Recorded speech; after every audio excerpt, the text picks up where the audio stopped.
throughout history, there have been many great leaders from Abraham, Moses, Jesus, Harriet Tubman, Frederick Douglass, Booker T. Washington, Marcus Garvey, Nelson Mandela, Sojourner Truth, our own Dr. Barbara King.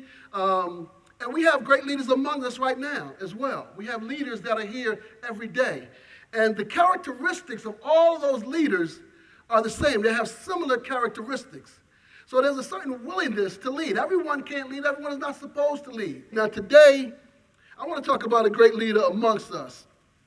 10 years ago, Reverend Darren Woodard had the courage to listen to the will of God and become Minister Jehudi. How many of y'all were around 10 years ago? Around Minister Jehudi 10 years ago?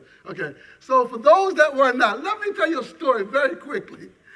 When when Reverend Darren came back from out west, where were you out west? San Diego.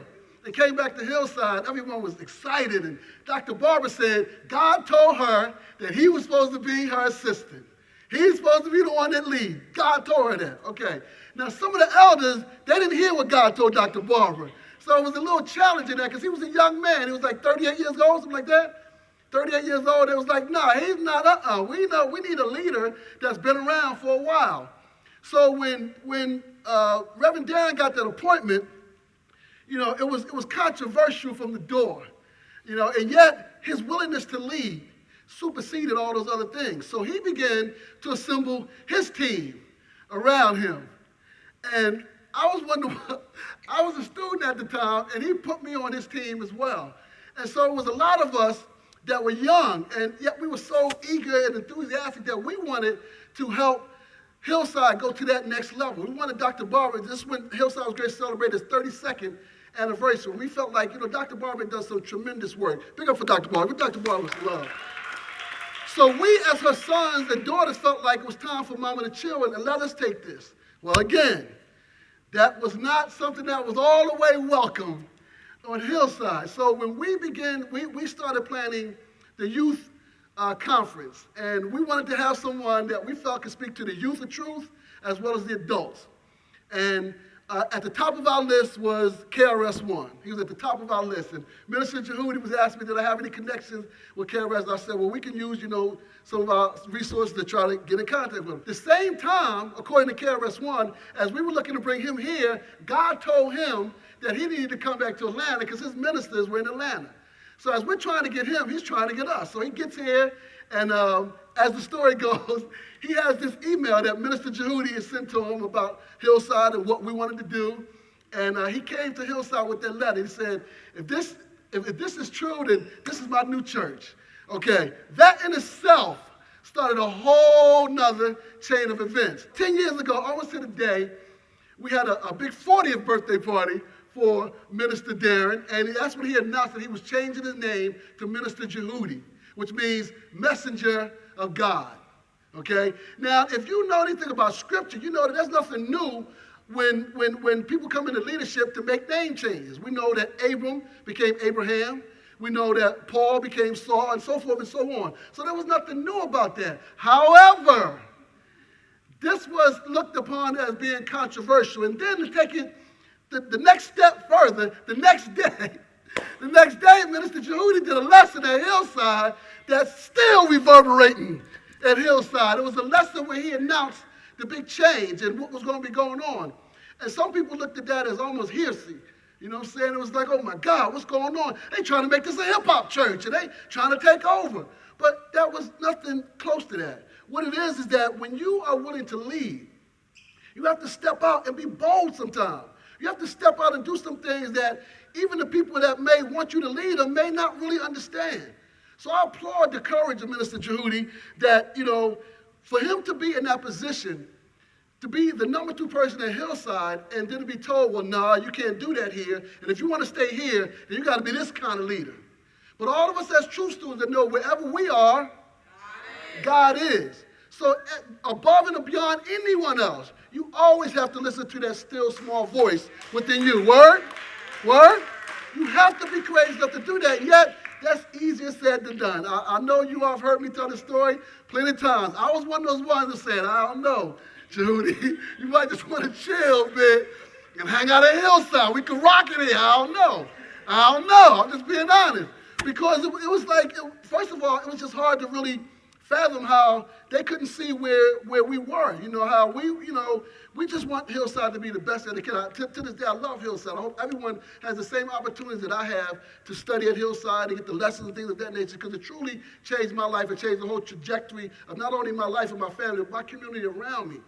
And we just wanted to add to that. And yet, there always are going to be people that they can't see as a leader when you're trying to lead them. They can't see that.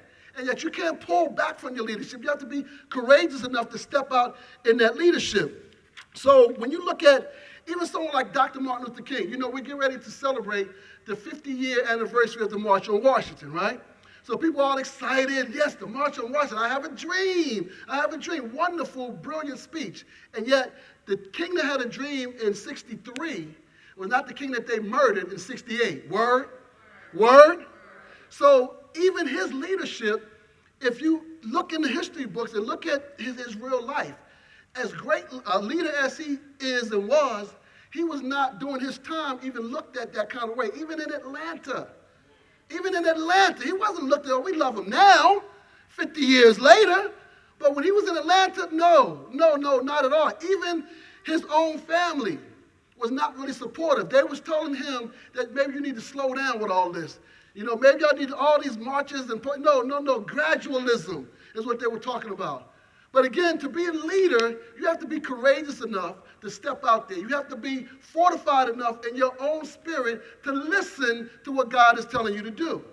And everyone does not have the ability to do that. You know, there are different lanes. Some lead, some follow, and some just need to get out the way. Word? Let me say that again. Some lead, some follow, and some just need to what? Get out the way. Just get out the way. As much as we like to romanticize the civil rights movement, quiet as it's kept, at the height of the civil rights movement, the African-American community was less than 25% actively involved in it. Less than 25%. That's hard to really imagine. When you deal with outward oppression like that, it would seem like the leaders, you would just follow them because you're trying to get up out of this, right? But no, when you look back at Moses, you know, I love talking about Moses because Moses came because he didn't become a leader of his people until he was 40. Now, he was an Egyptian leader prior to that, so he had been trained in leadership, but he made a whole different shift. And even after showing the people everything that it was, the people were still hard-headed, still not listening. So there's a certain love that you have to even lead the people. You know, my wife is running for the school board right now, and one of the ministers, Reverend Durley, was asking her, why are you trying to save people that don't want to be saved? Wow. But if you're called to leadership, whether you want to do it or not, there's something in you that has to do it. Because if you don't do it, what you end up doing is dying on the inside. You know, Les Brown said, you either do it or you die with it in you. Okay? You know, I don't like to tell people what to do, but I do have some suggestions. Okay? I do have some suggestions. So what I'd like to give is Minister Service 7 suggestions for leadership. Number 1, to be a leader, you must be chosen to be a leader. You can't just wake up and decide to be a leader. It's not going to work. Even if you think you want to lead, what you'll find out is that if you're just doing it and no one is behind you, you're not leading anything. You know, you got a lot of these so-called black leaders today that they're not really black leaders. They're the leading blacks is what we call them. They're the leading blacks. So when they need a black person to lead, whatever the other agenda is, they put these different people up. But they're not really leaders because they're not following what God is telling them to do for the will of the people. So the first thing, you have to be chosen to be a leader. And the scripture that backs that up is Matthew 20:16. For many are called, but few are chosen. Many are called, but few are chosen. Number 2, to be a good leader, you must have a vision of how and where you want to lead the people. What's going on? Like, what is it that you see that the people may need that they can't see? You have to have that vision for that. So you have to be able to see beyond the physical. You have to be a metaphysician, huh? Because if you're not and you judge things by appearances, you're not going to be a good leader at all. Because the appearances around you sometimes will get real scary. You have people close to you say, hey, I don't know, Judy, you might want to chill. You might not want to do that. You have people close to you that love you and care for you, but they can't see where you can see as a leader. So you have to have that vision. And the scripture that backs that up is Proverbs 29:18, which says, where there is no vision, the people perish. Where there is no vision, the people perish. Number 3. Okay, you must be humble, peaceful, and honest with the people to lead the people. Because sometimes there'll be people around you trying to gas you up, trying to make you think that you're bigger than the people. So sometimes some of these leading blacks, they've forgotten that you work for the people. Yeah, you're a celebrity now, you got your own show and things of that nature, you can go around, but that's not what it is. There's a certain level of humility, and that's what we love about Jesus the Christ, right? That's what we love about Jesus the Christ. There was a certain level of humility, and yet there's a scripture that talks about there's strength in your humility. And it has to be something that's peaceful, and you have to be honest. Sometimes, as a leader, you have to tell the people things that they don't want to hear. Word? Word? You can't always just tell them what they want to hear because it's not going to work that way. You have to be honest with them. And being honest sometimes is much easier said than done. And the scripture that backs it up is the 1 Timothy chapter 2, verse 2, which says, for all that are in authority, that we may lead a quiet and peaceable life in all godliness and honesty. All right? Number 4, to lead, you must fortify yourself against the temptations of the world. Again, there are going to be people that come to you when they see you have a certain will over the people.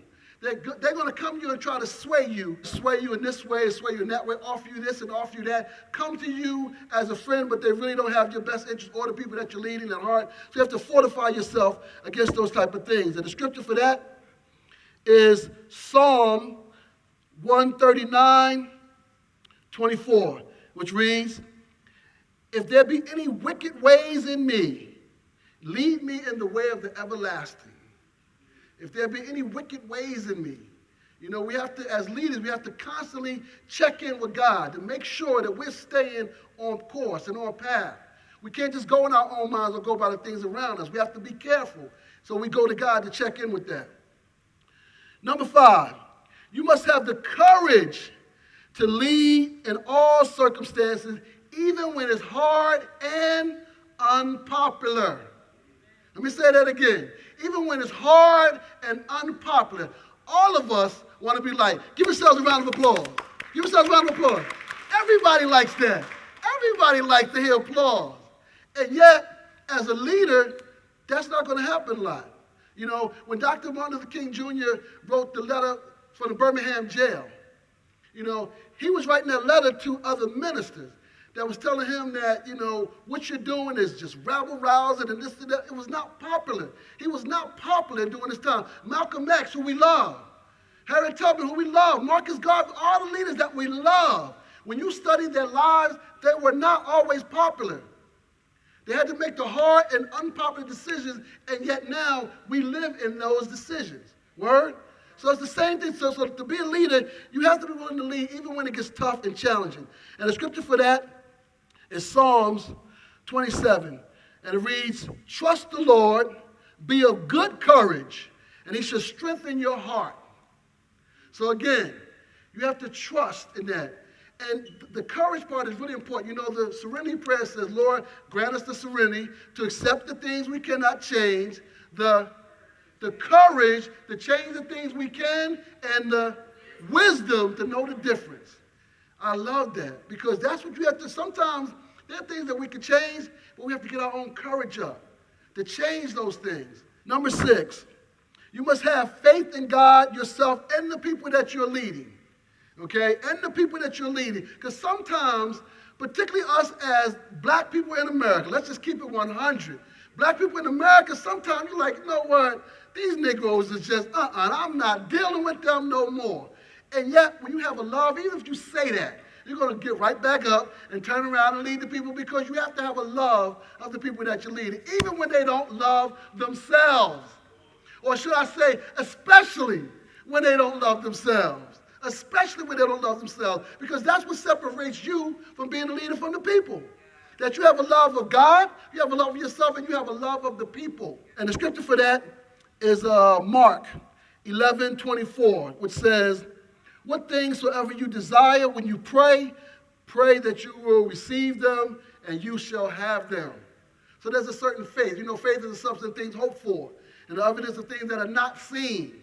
So you have to see what other people can't see and walk in that knowingness. And number 7, this is the toughest one. This is the toughest one of all the leadership things. You must be willing to do the work. Let me say that again.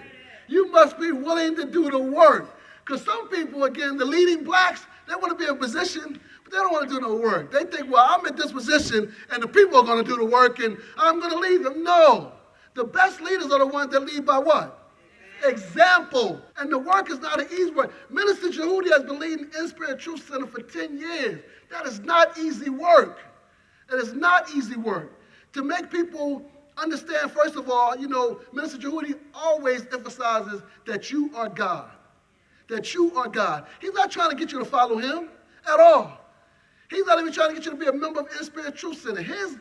The way that he leads is to remind you of who you are, who sent you here, and what are you here to do. That's the leader. And yet the work to do that manifests itself and not only in his family life and in his professional life, but in InSpiritTruthCenter. So for 10 years, he's been going about this task.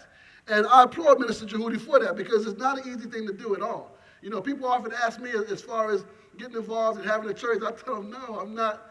That's not for me to do. No, I'm not ready for that yet. So I applaud those that can actually lead a congregation.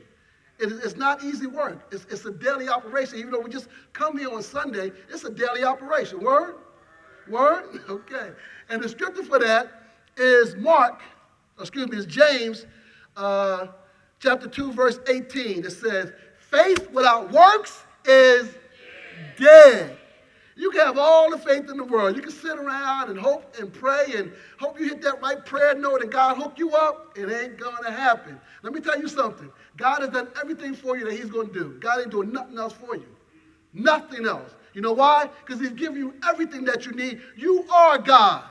So what does God need to do something for you for? But you have to be willing to do the work to manifest that. And when you do that work, you will show yourself to be the type of leader that you are. So whenever you find a leader that has these kind of qualities, you can trust them to lead you to your highest good and your greatest joy. It is true, let it be, and there it is. Word.